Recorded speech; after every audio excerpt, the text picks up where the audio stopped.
Hello, नमस्कार. मी आहे कोमल आणि स्पेशल टिप्समध्ये तुमचं स्वागत. तुम्हाला माहिती आहे आयुष्यात एखाद्या गोष्टीची व्हॅल्यू आपल्याला कधी कळत नाही, ज्यावेळी ती इझिली अवेलेबल होते. मग ते नातं असो किंवा कुठली गोष्ट असो किंवा कुठली वस्तू असो. कुठलीही गोष्ट इझिली मिळाली की त्याची व्हॅल्यूच राहत नाही. ज्यावेळी तुम्ही कष्ट करून त्याच्यासाठी एफर्ट्स घेता, त्याच्यासाठी खर्च करता, घाम गाळता, त्यावेळेस आपल्याला त्याची व्हॅल्यू समजते.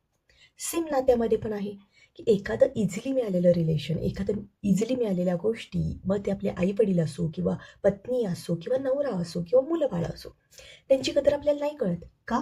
कारण ते इझिली आहे, आपण इग्नोर करतो. परंतु त्या व्यक्तींना विचारा ज्यांची लग्न झालेली नाही आहेत.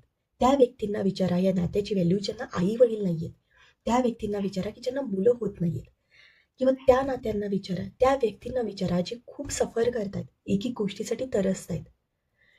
मग तुम्ही वेळेत सावध होण्याची खूप गरज आहे. एखादी गोष्ट घडते, त्याच्यामागे मतितार्थ शोधण्याची गरज आहे. ना की तुम्ही इग्नोर करणं. बऱ्याच गोष्टी आपल्याला भेटतात, पण ते कायमस्वरूपी असतीलच असं नाही. प्रत्येक गोष्टीला ही एक्सपायरी डेट असते. प्रत्येक गोष्टीचा एक टाईम असतो, लिमिट असतं.